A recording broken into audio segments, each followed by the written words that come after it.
There'll be recording. This will be very good. Very good indeed.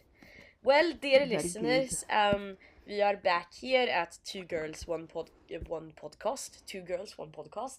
That's not the name of the podcast. The name of the podcast is... What is the name of the podcast, Kaylin? Two girls, one corset.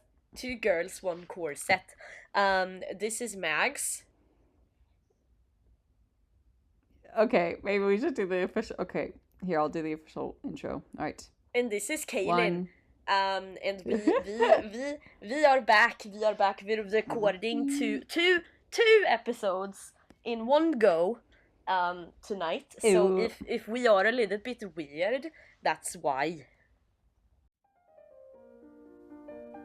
Good day and welcome to Two Girls, One Corset, the podcast where we dive deep into the world of period dramas, from bodice-ripping romance to scandalous court intrigue. I'm Mags, your resident historical costumer and hopeless romantic. And I'm Kaylin, a public historian and self-proclaimed Bridgerton maiden. Despite my great passion for history and drama, I have yet to watch a single episode of Bridgerton. And that is exactly what we're doing on this podcast. Watch and review each episode of Bridgerton, giving you our unique perspectives on the characters, costumes, and historical intrigues. So grab your corsets, boil yourself a cuppa, and join us as we take a trip back in time to Regency-era England with Two Girls, One Corset. Let's get started. Yeah, this is a podcast. This is an episode. This isn't a good episode. Dear listeners, to be transparent here with you today, I have forgotten to watch this episode. So I'm here looking at Kaylin's notes, which she takes notes very differently from me, and I am a little bit scared going into this. So I might be quiet. It's 4 pages long. I know she's a freak, but I love her. She's a super freak. Super freak. Super freak. With super notes. Yow. Anyway, so we dive deep into the thick of it this episode. Daphne is running up the stairs, she's breathing heavily, and she's taking off her things in a rush and pretending to be asleep. So when her maid Rose comes in, she can just play it off and be like, "Oh, is Mama awake yet?" Yeah, it is funny. I thoroughly enjoy that, and also love the boots she's wearing. She's wearing this frilly nightgown and riding boots. But what really annoyed me is that she's not wearing normal freaking boots that she could get, that I actually got today for my drag Regency, my dude. Anyways, she's wearing rubber boots. I'm like, that just bothered me. I'm like, guys, come on, it's not that hard. Anyways, but yeah, Violet is just violently hungover. She is chugging down raw eggs and garlic, and she's just not doing well. But then she finds out Daphne is engaged. to and at first the Duke. She's like, "Oh, my daughter's going to be a princess." But then Daphne says she's engaged to the Duke, and her mother just lights up. Like, the hangover is gone. The Duke, and she's just like, "Let's go." And Daphne's like, "Yeah, we should get married this week." And Violet is like, "No, we're planning a big party." And then Daphne's like, "No, mother. We're getting married as soon as we can." And Violet is like, "I gotcha," because Violet thinks that something has been happening with the Duke and Daphne, and she's just like, "You know what? I get it. So she's just like, "Let's go. Let's just get you wedded up." And then the Queen is walking through the hall, and she's planning such a wonderful wedding. She's like, "Oh, my nephew and Daphne are going to have the most exquisite wedding. Everything is going to be so great." And then she reads the latest edition of Lady Whistledown's paper and discovers that actually Daphne is engaged to Simon. And she is not amused. And I'm just like, the prince deserved so much better, because this is kind of embarrassing for him. Does. Right? Because I'm sure that everyone, at least in the upper society, knew what was going on. He was going to propose. And then, poor prince, he is put out. He's truly put out. Just like the teeth. When you don't have enough oranges. Just like the teeth. They don't go back in. But I will say, the sweet prince, he is so nice. He goes over to see Daphne, and he wants to make sure that Daphne isn't being forced into the marriage. And she says that it's a marriage of love, and he wishes her a lifetime of contentment with her new husband. I wish you a lifetime of contentment with your new husband. What a good man. He's such a good Lady man. Whistledown, yeah. Like, He's so we need good. to pour one out for the prince, because he's everything. Like, they could have made him such a villain, but he's just the sweetest golden retriever man. And he absolutely he's like, when I say that I love the idea of men, he is what I mean. Mm-hmm. I love the prince. He's so sweet. Anyways, he's just like, you know what? You, as long as you're not forced, as long as you're happy, go on your way, so will I. And it's just like, thank you. Thank you. Yes, it was very sweet. And Lady Whistledown in the narration is hinting that the reason for such a quickened marriage could be either for true love or to cover a scandal. Yeah, well, it is very much a scandal. Well, Hyacinth as well, she's been eavesdropping on the conversation Daphne had with the prince. And she said that the proposal better have been half as precious as the one you had with the prince or doesn't. I was like, it wasn't. And the prince deserves so much better. The prince,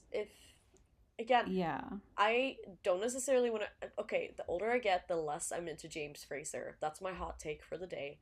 But if I were to time travel back in time, I would want to end up where the prince is and marry the prince. That's my hot take. Like, James Fraser Justice for Friedrich. I know, justice for Friedrich. That is the new hashtag, everybody. Get the word out. I can't wait to make his Pokemon card. Yeah. Caitlin has been working hard making Pokemon cards for y'all so you can collect them. Yeah. Gotta court them all. Gotta court them all. It is my destiny. Court them all. I don't know how the song goes. And I never watched Pokemon as a kid, but... I did, but I don't remember. Anyways, Out in the park. Out in the park, Simon shows up for the promenade with Violet, Daphne, and Lady Danbury. And he is not looking too hot. His collar is open. And Lady Danbury calls him out for being a drunk, rightfully so. Lady Danbury for life. Lady Danbury. Absolutely. Heck yeah. I either I'd marry the prince or I'd marry Lady Danbury. Oh my gosh, she'd be amazing. She'd be such I would feel, she would definitely keep me on my toes. I would want to like be the best that I could be for her, because she would not only expect the best, but she would deserve nothing but the best. She would be such a mask lesbian if she was in like today. Is it just me? I could see it. Yeah. Honestly, I love that for her. But as Simon and Daphne are walking, a lady in the park comments that the two of them will make a fine couple and make a lovely family someday. And Daphne is a bit anxious about this, and she reaches for Simon's hand, but Simon pulls away. Honestly, like, their relationship really confuses me. Like, it does as well in the books, so, like, I don't know. He's just not my thing. The prince.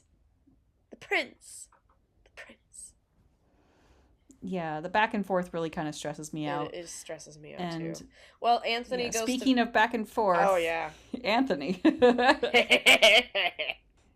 So Anthony goes to visit Sienna. Are we the two old men in the Muppets? It was terrible. That is what I want to be.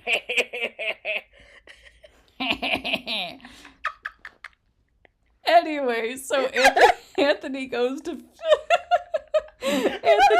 visit Sienna, but Lady Delacroix informs him that Sienna has left town and that she does not need him and she does not need his money, which frankly, good for her for backing up her friend. Ida, pull it together. Kaylin, for Halloween, can we dress up like the two old men from the Muppets? Oh my gosh, can we please? Please. Dude, wait. What if we did a drag act with the two of old men? Could you imagine?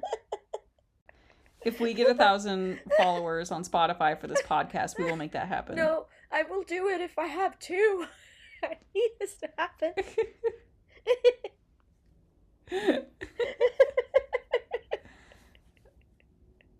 Okay.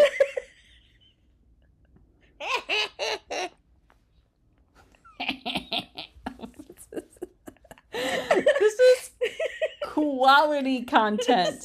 Spotify, monetize us immediately. You guys are getting this for free. Yeah.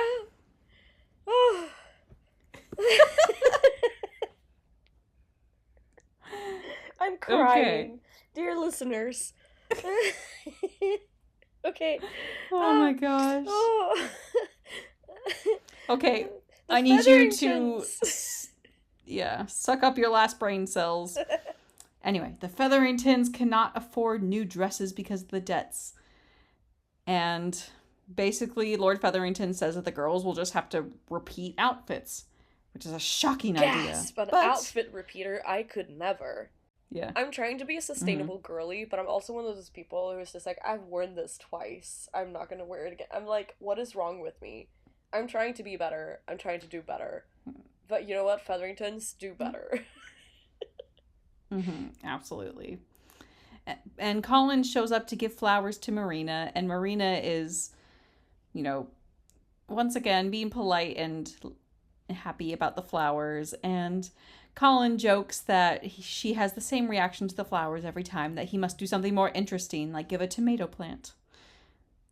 And Penelope is getting jealous, so she suggests that Colin bring a tomato plant from Greece because he was talking about traveling. Yeah. No, she's just like, Colin, run away without saying anything, which is just like kind of funny, like so spiteful. But honestly, Be gone from she. I don't like Colin, but also he doesn't really deserve to be wife trapped. I don't think anyone deserves to be wife trapped. It's not fair. Yeah. Because we learn that there's more of a scheme cooking up because Penelope goes over to her mother and suggests that Colin is too young for this. Yeah. And there's going to be a bit more to follow in this particular situation, so stay tuned. At the Modiste, Violet and Daphne are going through and fitting Daphne for her wedding dress, and Delacroix is also insinuating that Daphne will need new night dresses, and Daphne is horrified, being rather perplexed. She's like, what is this for? Who? And why? Delacroix is like, not for yourself, but for your amoureux. Which is, you know what? Fair enough. Mm-hmm. Fair enough. And Daphne keeps being perplexed by like what is truly supposed to be happening. That's a theme that kind of recurs through this episode. Cressida then shows up to the Modiste as Daphne's being fitted for her wedding dress, and Daphne speaks to her alone. And Cressida is salty and reminds Daphne that she knows what she saw in the garden, and she claims that Daphne used the prince to make the Duke jealous. And Daphne shoots back and reminds her that soon she's going to be a duchess. So if she keeps up this act, she'll either be a duchess's friend or a duchess's enemy. Yeah, which is honestly such a good... It is a good line where it's like, you have a choice here. Either you can be my friend or you can be my enemy. Yeah, fair. I think that's such, like, yeah, that is a good point. And that also shuts down Cressida, who was still threatening of being like, yeah, I'm gonna actually show how freaking scandalous you are. But yeah, no, it's a good. But Cressida still, yeah. Cressida still has the last word though, because she says that basically the Duke is the sort of person who probably wouldn't even make it to the altar. So that casts doubt in Daphne's mind. Dun dun dun. And then Anthony and Simon are meeting at the cute little church, and they're discussing the matter of Daphne's dowry. And Simon is like, I don't want her dowry, like, it's fine, I'll provide for her. But, like, I don't feel like that's his call. Is it, like, historically, like, that money goes to the woman, not the man? Like, yes, the man can help invest it, but it's still her money. Well, he does say that money should eventually kind of like go back to, I don't know what it is about Daphne's thing. It's money that he says like he doesn't need it directly. It's something that is going to go back to Daphne. I forget in what way they specified, but basically he says that he will take care of Daphne from now on, that Daphne will be his responsibility. No, it's just Anyway. very interesting. For instance, like I've been researching again Horace Whipple, the love of my life. I haven't talked about him like Mm-hmm. as much as I had a fear I would. So let me just talk about this now. His parents, Mm-hmm. Kaylee, you already know this, but when they got married, Yeah. it felt like I've been trying to figure out their relationship, right? But it does seem like it was a love match. But also, Horace Whipple's mother, Catherine Shorter, was like one of the richest families, and she was the sole heir to her family fortune. Um, Mm-hmm. so when Robert married her, like it seemed a little bit like, was this love or was this money? Because she also had a ridiculous dowry of like today's money, £200 million, which is just wild. Because what you usually do to dowries is that you put it into a bank and invest it, and then you get a certain amount of money out every year, kind of thing.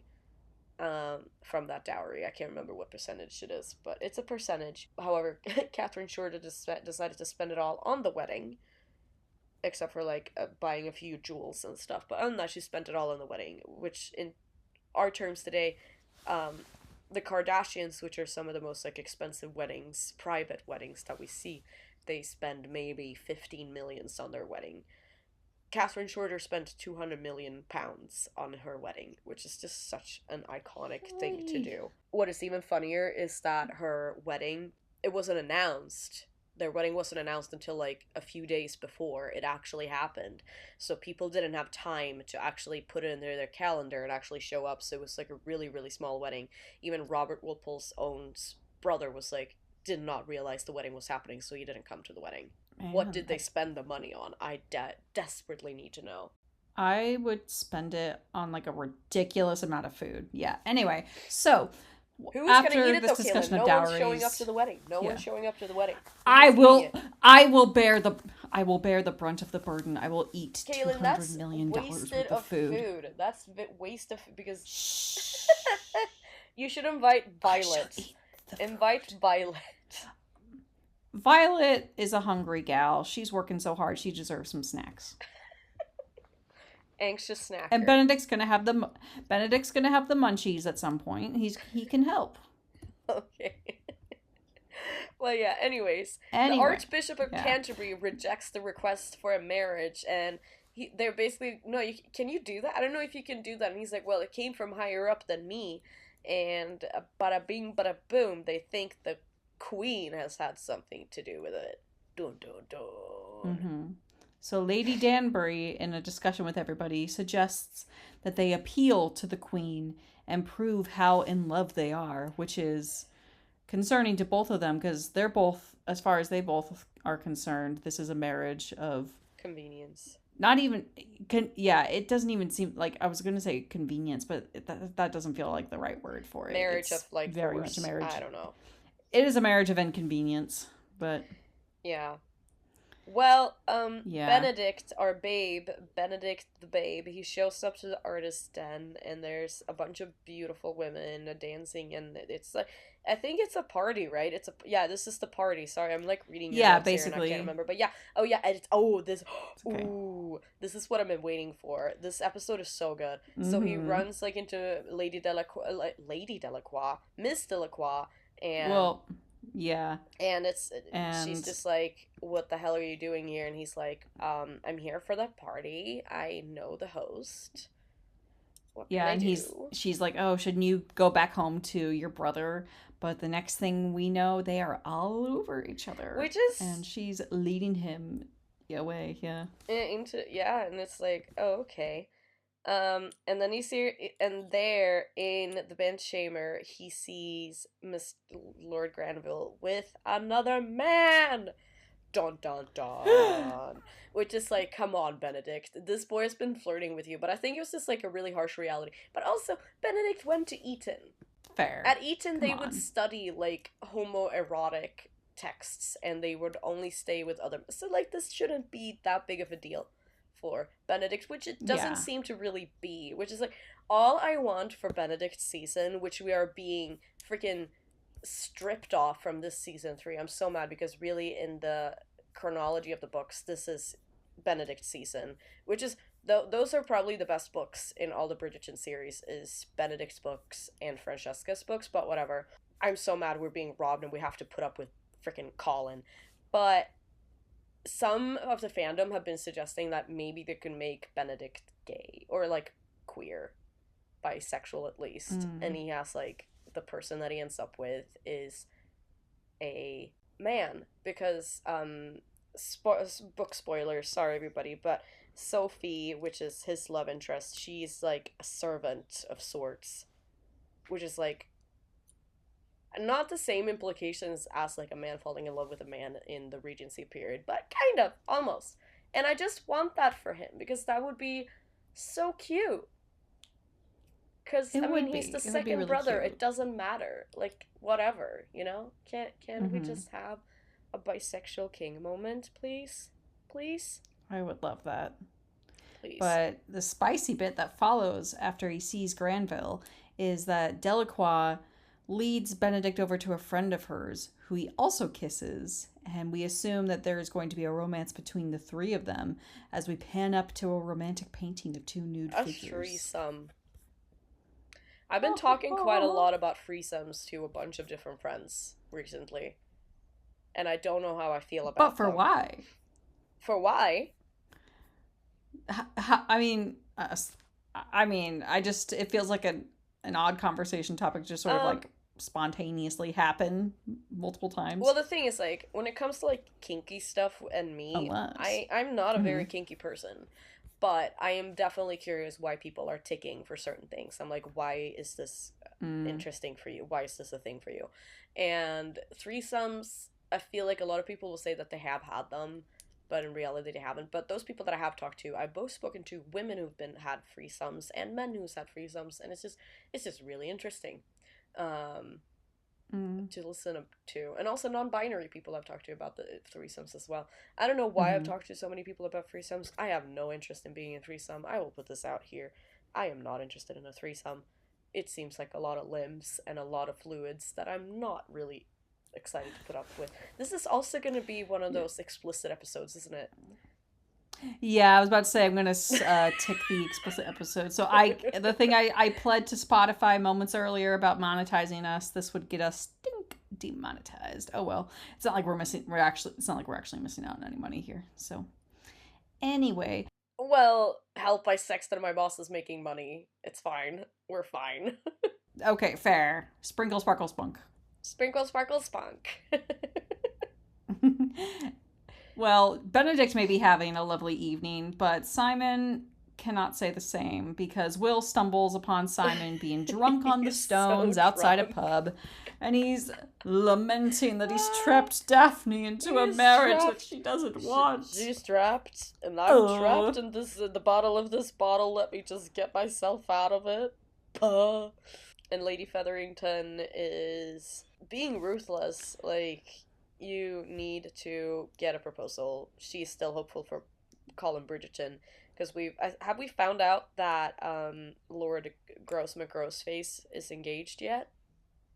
Not yet. That comes later in the episode. Oh, but okay. Lady Featherington is telling Marina to be ready for a proposal from Rutledge by Saturday. But she's still hopeful for Colin, and she tells Featherington that if she marries a Bridgerton, then she can connect the Featherington family to a very powerful family, and that power can benefit the Miss Featherington's daughters. Which and is like, she also, she's making a good point, and she's striking the bits that she knows that Lady Featherington is going to be interested in. She also suggests to Lady Featherington that she can seduce Colin prior to the wedding to make her pregnancy look convincing as well. But guess who is hearing all of this? It's Penelope. And she is horrified by what she hears, naturally. I feel like I would have thought of that earlier. Maybe I should sleep with someone and be like, uh-oh, I'm pregnant. I don't know. Yeah. I don't know how I would... that's probably how I would have solved it in that situation. Yeah, I am so fair. Deceptive. Holy cow, that wouldn't happen. But anyways. It's just a really sticky situation. Glad I'm not in it. Yeah, absolutely. Desperate times call for desperate measures. Women's bodies, women's choice. And then, absolutely. So, the Queen, meanwhile, we get a little bit more insight into her life, because she has been informed that the king is lucid. She goes to the dining table and he sees her and he calls her by her nickname Lottie and tells her to come and take a seat next to him. I was and they joke, our subjects. Yeah, they were joking about. So they're having a little joke about like how big little George is, and which is funny considering that George IV is famously known for. It's just such a heartbreaking breaking the scales. It is a very sad conversation. I broke the scales with my giant frame. We were born to rule over you. George's 4, 3, 1, and 2. You had to do. Sorry. No, it's okay. It's probably for the best. We have a bit of comic relief before the next part of the conversation. Yeah, because it is really, he asks really to sad. see Emily. It's really sad. He asks to see Emily, and Charlotte has to tell George that Emily is dead. And he throws a tantrum, and that it's Charlotte that killed her. When in reality, I think wasn't she one of their daughters that passed away like early childhood death or something. I can't remember. Which is just like heart-wrenching, and it I feel like it's nice to see, like, because we only see the queen as this like girl boss, literal queen, but then we see her like this kind of vulnerable and like the situation that she's in, and it's just really sad, and I feel for her. The queen just leaves, and she's just like, I don't want to have to put up with this. Well, Daphne cannot she looks sleep, heartbroken. And so she wanders out into the garden barefoot and just in a nightdress, and she sees Rose wander out to the garden after her, and Rose is trying to make her mistress feel better by saying the things she thinks that Daphne would want to hear. She's saying that she has everything for the wedding under control, everything is going to be fine. Which is like, imagine how stressful you would be as a servant. It's like, yeah, we're getting married like in 2 days. Like, I would cry. Yeah, just like, oh boy, I'm gonna pop a Prozac and hope for the best, but But yeah, no, they're talking about like how she had like an aunt who lives out in Greenwich who was like, did not have any children, but they're happy because they're so in love. And Daphne and Simon, you're so in love. And Daphne's just like, I don't know if we are. Like, are we? I don't know. I think I am, but I don't know if Simon she is. doesn't and it's know. just like, Jean. And then, oh yeah. Simon wakes up to a child right in front of his face saying, you smell bad. Which is funny. He's very hungover, and so Alice gives him burnt toast and fish because the charcoal and oil apparently helps with the hangover. We're learning a lot of hangover cures in this episode. Cures in this episode. I don't know how to feel about it. Yeah, I've never personally been hungover before because I don't drink. It's something I do not envy having to deal with. I feel like I was the closest to being hungover on Tuesday this week, so yesterday, because I was just so tired. And anyways, but yeah, Violet and Lady Danbury, Simon and Daphne are going to see the queen and appeal to her, and they're like, we're so in love. But then we get Simon's full-on love declaration of how, like, no, it wasn't love at first sight, but it grew on me. It grew so that we cannot be apart. I don't know how it actually went, but that's yeah. Well, it's very romantic. He talks about how they started enjoying each other's company, and he was never the sort of person to enjoy talking, especially given the fact that he's had a stutter before and has been chastised so much for the way that he spoke. But he found it easy to talk to her, cute. And it's very sweet, and how it took the prince for him to realize that he didn't just want Daphne to be his friend, he wanted Daphne to be his wife.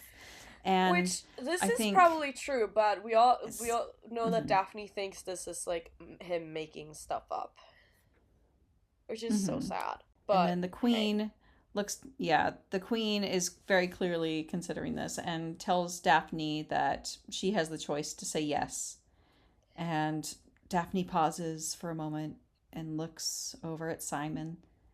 And then we cut to see Simon dressed in black and white at the altar. And there's Anthony leading Daphne down the aisle in a white dress, which, as we know for this time period, white dresses weren't necessarily the fashion for a wedding at this point. Not accurate. No, that was popularized by Queen Victoria. Yeah, Queen Victoria. And they're saying, I do. Yeah, it's a very small ceremony, all things considered. Like, the family is there, Lady Danbury is there, Will and Alice are there. It is. And the the priest says something interesting about how marriage has less beauty but more safety than single life. I I don't know what that What necessarily was means. that? I feel like What? married life can be beautiful. Yeah, What? I wrote down this bit from the vows where he says marriage has less beauty but more safety than the single life. It's weird. Yeah, I was reading that. I was like, what are you on about Yeah. here in your notes? But again, then again, That I'm seems grateful kind of I have your disappointing. Be notes. like, yeah, like he's just like, yeah, it's gonna kind of suck, but at least you have like, I mean, not joint incomes in their case, but like at least you would live in a double income household now. You Dinks. will be dinks. But yeah. And Simon takes the glove off of Daphne in order to put the ring on, which it is a very pretty ring. I like the pearls. And they make very intense eye contact, two dramatic vocals. But yeah, they do say that pearls aren't good to wear as like wedding rings because pearls are very soft, so they're more likely It to is not a good deteriorate or take idea. It damage. is not good. I'm sitting here looking at your Yeah. note, and Keelan, she obviously comes in here with a food report, and she says, the cake is huge, and now I'm hungry. I want cake so bad. What kind of cake would you like, I Kaylin? still want cake. What cake would you like? I Victoria sponge would kind of hit right now. Huh. Basic. Anyways, the reception I is packed. I don't know. Yeah. And Corset congratulates Daphne and asks her to keep her kindness and keep in the secret. Like, don't say anything. She's like, now that we're friends, because It's she like, wants yeah, to be right. friends with the Duchess, which, like, yeah, sure, I guess we have to, but also, like, whatever. Now they're married. What can she really do? And then Well, Penelope is also scouting for matches for Marina at the reception, but Marina is still set on Colin. And Penelope is trying to be sort of honest with Marina, but I feel like she still hasn't even really admitted to herself that she wants to be with Colin in a way. So she tells Marina that she can choose anyone but him and that she shouldn't trap Colin like that. well, And we she learn from does Lady not care. Featherington, yeah, she does not care. We learn from Lady Featherington that Rutledge is engaged, so he's no longer an option. Oh, All yeah. hopes are now going to be on Colin. So she decides to take it into her own hands and she drags Colin off because she's like, oh, I'm about to faint. And so they're off Ooh. into a library thing study, and she's trying to kiss him, but Colin's like actually trying to be a gentleman, and he's like, oh no, we must not. But he's like, but we should marry because that'd be sweet. And she would like to marry him, and it's Mm-hmm. great, but it wouldn't be until the end of the season. And she's like, oh shit, well, they can't wait that long. Oh my Yeah. goodness, I want to sleep with you right now. Come on. So now she's in a predicament because she's got the proposal, but she still needs to seduce him in order to assist with her particular situation. It's And then the queen graces us all with her presence at the reception. which honestly is like pretty big of her. Sorry. Yeah. Considering like the queen is must have been kind of disappointed in Daphne. Like she was so set on having Mm-hmm. this wedding to her nephew go through, and then Daphne kind of take a crap on her crap sandwich. I don't know, on her sandcastle. Mm-hmm. Like, she takes a crap on the queen's sandcastle, and just like, Mm-hmm. I'm gonna marry this good for nothing duke instead. So I just love the prince. I love the prince. Daphne doesn't deserve him, but you know what? Good for the queen. And Eloise asked Lady Danbury, "Are you Lady Whistledown?" And then Lady Danbury's just laughing.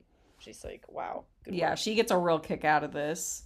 And she's like, everybody loves secrets. Yeah, And, but she's like, but that doesn't mean I'm Lady Whistledown. But she wants to be informed when Eloise unmasks the writer. And the queen overhears this and she's like, And she goes over to ask Eloise what evidence she's gathered on Lady Whistledown. And Eloise is just flabbergasted that the queen is approaching her on this. she's like, "I will And tell you everything." Oh she's, my gosh, yeah. someone else who's a fangirl, yay! Yeah, and so she's like going over her theories, and she's like, I believe that Lady Whistledown is a widow, and da da da da. So, Yeah. because the Queen has some beef with Lady Whistledown as Oh well. yeah, for So, sure. Because I mean, Lady Whistledown is making fun of the queen like the entire time. But then it's also just like because if you look at a person with such gravitas like the queen, who is just like can do whatever she wants. Like, she's the freaking boss. She's the queen. She's everything. But then she's taking so much offense. Like, her life must be so boring that Lady Whistledown is, like, the thing that, like, Mm-hmm. keeps it kind of interesting for her, which is sad. But Yeah. also, you know what? Everybody's gonna have a hobby. Well, either way, something more interesting. Mm-hmm. Granville is like, hey, so what you saw yesterday with me in the closet with that other man? And the Benedict is like, I don't know what you're talking about, my dude. I didn't see Yeah, he's like, anything. I didn't Wink, see wink. anything.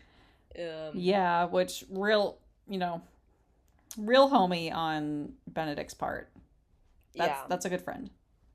And it's also funny because Benedict meets Lord Granville's wife, and Benedict is just like Which is about the to drop woman his jaw. He's like, the, uh. that because Granville's wife is the woman that was part of his menage a trois. And like, how do you come back? How do you come back from that? You're just sort of You know what? like Benedict in a threesome with Lord Granville and his wife. I feel like Lord Granville and his wife must be Patreon exclusive for Netflix Bridgerton. They have the Patreon now. You already pay $6.99 a month for Netflix, but pay even more for this deleted scene. I would watch it. That sounds pretty good to me. Anyway, this so podcast episode is all over the place. Yeah. This is you know what, we're gonna get it done. It's gonna be great because we have some exciting parts still left to come in this episode. Yep. That well, Daphne is getting a bit overwhelmed because she's leaving soon, and Violet comes in and has her obligatory what happens between the birds and the bees kind of talk, and she's keeping it so PG, and she's not giving her daughter any tools to work with. And honestly, this is why, like, purity culture and stuff like this is stupid. Like, give people it really the is tools to be able to, like, work and understand and live and have a life. Anyways, it just infuriates me because she basically keeps telling Daphne that, like, oh, it's natural and things like that. And it's like, okay, but what is natural? What is the thing that is natural? Like, you need to know what's going on. Yeah. And she, like, gives an example with, like, the basset hounds out in the country and how there were just puppies one day. And so Daphne eventually kind of comes to the conclusion that the marital act is what is necessary in order to have children. But then she remembers that the Duke has said that they cannot have children. So she's like, well, how are we supposed to, like, be a married couple then? Like, there are just so many things that she still has yet to understand. Oh, I wrote down this line, too, that Violet wrote. Like, she says that the marital act is as natural as rain soaking the fields in autumn and flowers arriving in spring. Excuse me? What kind of William Wordsworth junk is that? I'm sorry, but...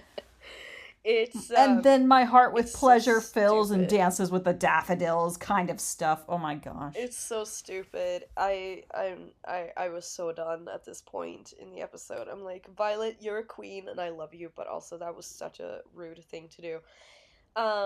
It was ridiculous. And I just, but also, actually, I don't know how it is in aristocracy, but I feel like they would have known a whole lot more about sex because, like, in the Georgian period, people were just, like, making fun right, left, and center about very crude things. Like, they had no filter. I know that they're a bit more prude in the Regency, but we're not full Victorians yet, so I'm a bit like, it's kind of unlikely that Daphne wouldn't have had any idea what was going on. And especially if she's been masturbating, like, I feel like she must have some kind of idea. Like, you were not born under a rock. Yeah, exactly. So, but according to what we're led to believe, Daphne is still none the wiser.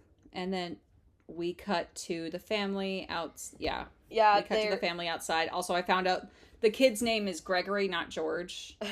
I was wrong this whole time. But yeah, no, they're all saying goodbye, and then Simon helps her up into the carriage, and they're off. And it's just like Daphne is so disappointed in Simon because they're gonna have their wedding night at an inn because they can't make it to his family estate on time, and so they're gonna stay there. And Daphne's just like, well, okay, well at least we're gonna stay together, right? And then Simon is like, no, so I got us 2 rooms. We're just like, come on, dude, come on. Are you even Yeah. trying? Are you even And trying? yeah. And so, like, what else are you supposed to believe? Yeah, She's like, great, I'm married to a man who wants nothing to do with me. Everything stinks. But meanwhile, Simon is on the opposite side, pacing back and forth as well. I'm with a wife who wants nothing to do with me. What am I gonna do? Da, da, da. I don't understand how Simon has like jumped to that. I don't know. I don't know how he got to that conclusion. He must be not the sharpest tool in the box. How did he get to Yeah, that conclusion? I don't know. I truly feel like they both should have had indications that they were both interested at some point. But honestly, when you're in situations like that, it's natural to let your insecurities get the best of you, or at least I think in I Daphne's case, her lack of experience get the best of you. Yeah, no, Simon is. I don't know how he got to that conclusion, because like obviously she was the one making out with him. It's whatever. Well, she just like is gonna run to the door and be like, "Hey, you arsehole!" But alas, there he is, and he's asking when they want to have dinner, and she's just like, "I don't want to have dinner. I'm about to talk to you. What the heck is going on?" It's like, "Why are we sleeping?" And they finally have it out, and here comes the famous line. Yes. So they're going on at first about how he's upset because he couldn't bear the misery that he's caused her. They both believe that they've trapped each other in the marriage. He says that everything he told the queen was true, that he cannot stop thinking about her. And she's like, "Why are you angry?" He's like, "I'm not angry." And she's like, "You look flushed and your voice is raised." And he's like, "That is what happens when one burns for someone who does not feel the same." Which is like, wow, okay. And then it's like she burns for him too. It's the line of the season. Like but this line is Yeah. not as good as season 2, in my opinion. Like Kaylin, Oh all gosh, no, for some season reason has 2 already seen it. is That like one, season 2 is I just so haven't much seen better. season 2, but it was trending on TikTok Yeah, and oh my gosh, yeah. That was poetry. but yeah, I burn for you. Like Cinema. honestly, it would be pretty hot to have someone say that. Not gonna lie, it's like a solid 7 out of 10. You know. Anyways, so they starts to have the sexy time, and it's very consent, and he's like, tell Mm-hmm. me to stop if it's not great, and we love consent, we love this. And Yes, it's great. yeah, there's no shift, but let's not focus too much on that because that's just gonna infuriate the two of us. um Yeah, yeah, otherwise it's a very romantic scene. I I feel will like say, I this want to is. ask your thoughts. Yeah, Hmm. go on. If you were to have somebody unlace your corset, would you want them to completely remove the strings, or would you rather them kind of like loosen it up so you could like Oh, lift it over your head and not my have to dude, relace it next time? Kaylin, we are going to watch Outlander at some season in this podcast, and you're gonna tell me everything you felt during season 1, episode 7, um, and then come back to me with this question because Outlander does sex right. Bridgerton is still, I feel like it's Ooh. supposed to be for the female gaze, but Outlander has them beaten by horse lengths, like so far. Like they're so good. Because what I did really enjoy about the scene is like how careful he seems to be with her. Like when he's like careful about unbuttoning the petticoat and everything too. And then Yeah, because he, bodice rippers are rather not hot. than, yeah. Bodice ripping is not hot. Mm-mm. Mm-mm. Nope. Um, it's not hot because that is a lot of work, handiwork that goes into, and it's just not hot. Mm-hmm. Don't rip it. Be careful. Be respectful to the clothes. You know. Sex Mm-hmm. can be exciting, but it doesn't need to be destroying fabrics. Please. It's not hot. And then the Duke himself starts to get undressed, which he also does carefully. He doesn't rip his clothes or anything either, nor is she ripping his clothes. She's more so just watching and being in awe of his beautiful form. And they make their way to the bed, and she's starting to kind of clue in on what is supposed to happen, and so he asks her to show him how she touched herself. Which, you know And what, you go. she's like, yeah, she's at first she's like still sort of a bit bashful about it because again, this is all new to her, and she's like, I can't. And so he takes her hand and guides her hand along, and then he also goes and removes his trousers, and she's like, wow. Like the kid from the Vine who watched the girl Wow. like blow a giant vape cloud, and he's like, whoa. Whoa. It's very that. And yeah, it's very, I will say it, I found it very romantic. It's very sweet. It is. And it's just like, honestly, like he's communication asking, yeah. in anything, like if you're making out, if you're doing anything, like communication is sexy. If you're having sex with someone, talk to them. What do you like? If you are having anything, if you have a friend, freaking talk to them. It's sexy. Like, is this okay? Was this all right? Am I a jerk? Or I don't know. Like, just talk to each other. I love communication. Like, that's why I love, for instance, Heartstopper. Which is why Bridgerton season 1 kind of frustrates me because no one's talking to each other. But in Heartstopper, really good Netflix show as well. Yeah. Why I love it is that no one is miscommunicating for more than like 10 minutes of the episode. And then they sort it out and they just like come together and everybody's and it's just communication, and that's what young people needs to see, because like 90% of the problems in movies is just people not communicating, and that's what we're showing, that it's not cool to communicate. But now with like freaking Gen Z's and all these people, like they're showing people communicating, and I love it. Oh, I'm so glad. Because miscommunication tropes drive me absolutely crazy. Because honestly, the way Sean and I got together was almost a bit like a miscommunication trope in the beginning. And let me tell you, it was the most frustrating thing. I'm sure it's hilarious to everybody else. And I'm very grateful that eventually we did communicate and put this all together, because I love that man. But it was stressful. Yeah, don't get me started on communication is beautiful. So yeah, let's just all hear, all the Two Girls One Podcast, Two Girls One Corset podcast listeners.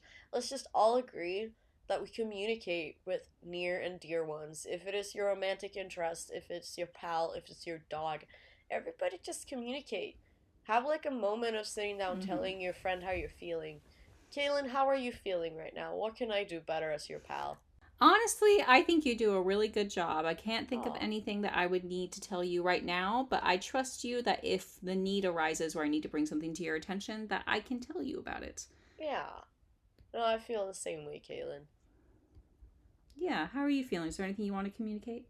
How are we going to get around to do the Halloween costumes? That's my biggest concern right now that I've been thinking about. Well, we've got till October to figure it out, so I can learn how to sew some stuff in the meantime. I mean, it shouldn't be too hard. We just need to go thrifting. Oh my gosh, that would be so much fun.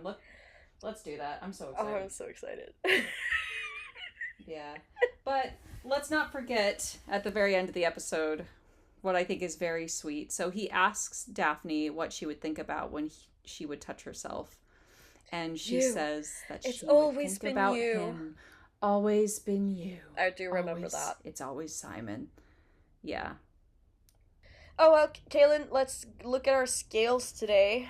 And we're doing pretty well for time for once in our life. Look at us go. Yeah, we were efficient. Let's see. We male character broods. Yep, we do. We have a lot of pacing. Lady Danbury. Oh, so much. Interrupted. There wasn't a lot of Lady Danbury sass time. Not as much, but she did have some wisdom. Eloise being a pick-me girl. We didn't see much of Eloise either. No, which I think it's probably for the best. But it wasn't that. She was all right. And then someone allured to a lady whistle. Yes, every episode. Daphne wears a new dress. Yes, every time. So. Someone is naked. Oh, of course. Yeah, they were naked. Yeah, and this, yeah. Anthony's. I would say Anthony wasn't losing his mind as much in this one. I feel like he was probably a bit stressed about not getting the license, but after that he was like pretty much whatever. Maybe we can get the gang back together with the pajama party, but Benedict has already left me for the PP pajama penis club. What can he do? Oh my gosh. The Featheringtons. The Featheringtons looking outrageous. Yes, I mean, always. when are they not? Queen Charlotte is sunscreen. She was sunscreen. You recognize the vitamin string? I know. Since I didn't watch the episode, I can't remember. But I know that there's a ton in this episode. I didn't really pick up on it. Oh to be gosh. honest. Well, dear listeners, I'm gonna. I think I was just so focused on the drama. The drama. Dear listeners, I'm gonna have to come back next week, and I've actually done my homework and watched both episode 5 and 6. Well, Kaylin, it's been great podcasting with you today. Let's wrap this up, shall we? It has. All right.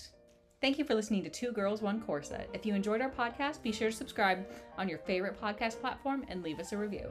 Don't forget to follow us on social media at Two Girls, One Corset Pod for behind-the-scenes looks, updates, and more period drama content. And be sure to share the podcast with your friends who love all things romance and historical drama. Until next time, keep your corset tight and your hearts open. Farewell, dear listener.